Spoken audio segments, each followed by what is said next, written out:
Suatu hari, pagi semakin cerah setelah matahari mulai naik di kota Palangkaraya. Dan seperti biasanya, semua orang melakukan aktivitasnya masing-masing.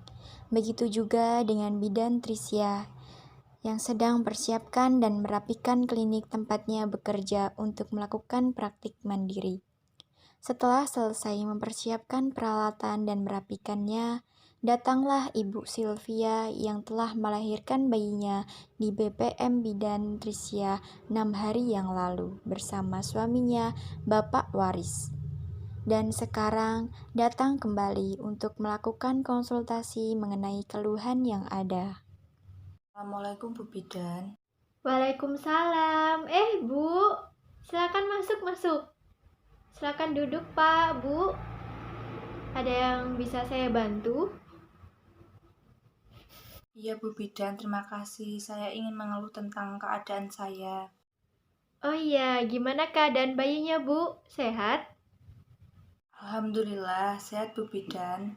Oh, bagus kalau gitu.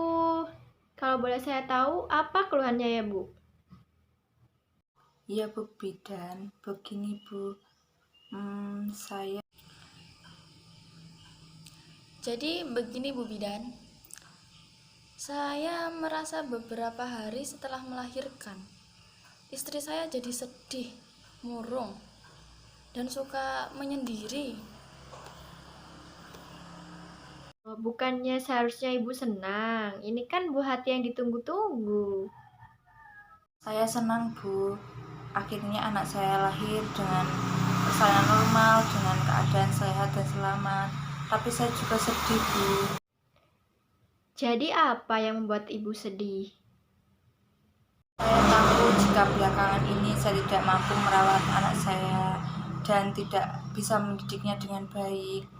Jadi begini Bu, memang sebagian ibu setelah hamil akan merasakan keadaan di mana seorang ibu mengalami perasaan tidak nyaman setelah persalinan. Nah, ini terkait dengan efek samping dengan si bayi atau permainan dengan kata-katanya sendiri. Ketika plasenta dikeluarkan pada saat persalinan, terjadi perubahan hormon yang melibatkan endorfin, progesteron, estrogen dalam tubuh ibu yang dapat mempengaruhi kondisi fisik, mental, dan emosional ibu. Oh begitu ya Bu, terus apa yang harus saya lakukan untuk menghilangkan perasaan takut dan khawatir seperti itu ya Bu? Iya Bu, Ibu coba meluangkan waktu untuk beristirahat dan bersantai. Sebisanya untuk tidur sebanyak mungkin. Bahkan tidur siang dapat memulihkan perasaan Ibu. Baik Bu Bidan, jika disuruh tidur saya suka, tapi siapa yang akan merawat anak saya? Loh, kan ada suami. Yang ngurusnya gantian ya sama suami Bu. Ya Pak, istrinya dibantuin. Iya Bu, cuma saya masih agak takut karena ini tuh anak pertama. Gak apa-apa Pak, dari hal-hal yang mudah dulu seperti menggendong, menidurkan bayi, sudah bisa kan Pak? Ya bisa Bu, kalau itu dikit-dikit Bu. Bapak ikut bahagia juga kan dengan kehadiran si dedek bayi? Jelas bahagia lah Bu. Apalagi ini anak yang saya nanti-nantikan sejak lama.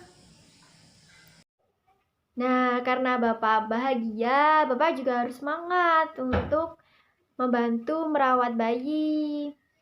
Karena ini anak bersama, jadi mengurusnya harus bersama ya Pak. Walaupun memang peran istri tetap lebih banyak dalam merawat bayi ya Pak.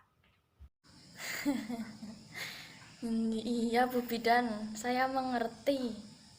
Iya Bu Bidan, dinasihati saja jika tidak diberi penjelasan, dia belum bisa menjadi ayah yang baik Bu Bidan. Ah, ibu ini. Ayah kan sudah usaha jadi ayah yang baik.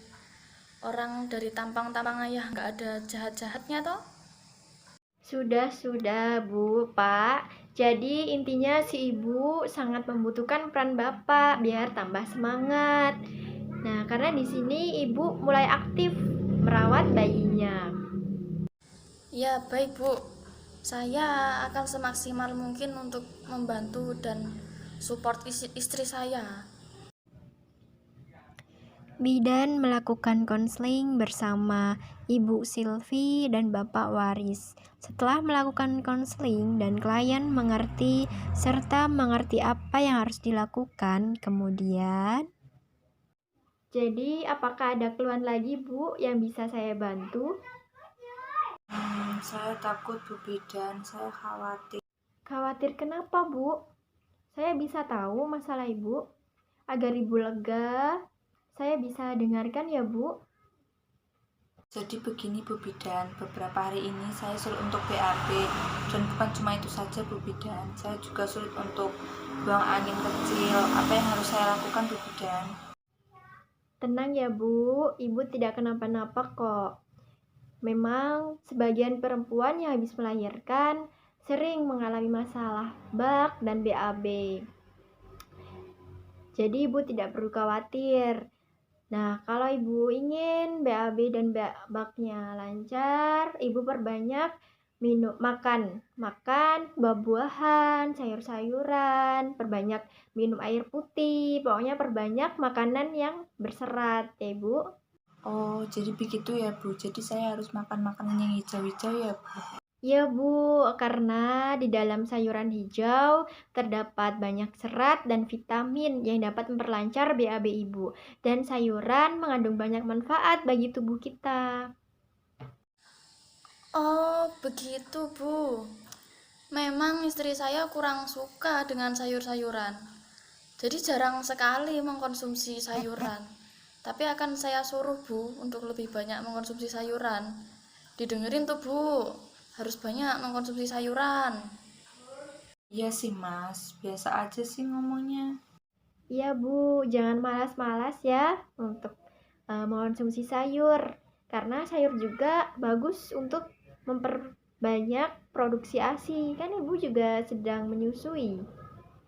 Lalu apakah ada faktor yang perlu saya perhatikan agar saya dapat menyusui dengan baik Bu Bidan? Segera beri ASI saat si kecil terlihat lapar, paling tidak 10-12 kali sehari selama seminggu pertama.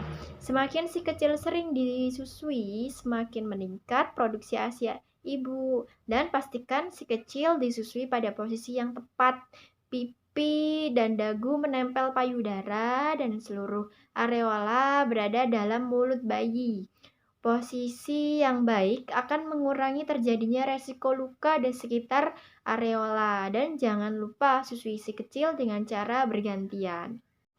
Oh, jadi seperti itu ya Bu. Lalu posisi tidur seperti apakah yang baik untuk bayi baru lahir? Karena saya takut jika terjadi apa-apa jika anak saya salah posisi tidurnya. Penelitian terakhir mengindikasikan bahwa bayi baru lahir sebaiknya dibaringkan dengan posisi terlentang, karena posisi ini sangat berperan mencegah terjadinya resiko kejadian SIDS ibu, yaitu Sudden Infant Death Syndrome. Bu, terima kasih atas penjelasannya ya. Iya Bu, Pak. Jika terjadi apa-apa dengan ibunya, segera hubungi saya atau bidan terdekat ya Pak. Siap, Bu Bidan. Saya selalu siap sebagai suami dan ayah terbaik. Mungkin ini saja masukan dari saya.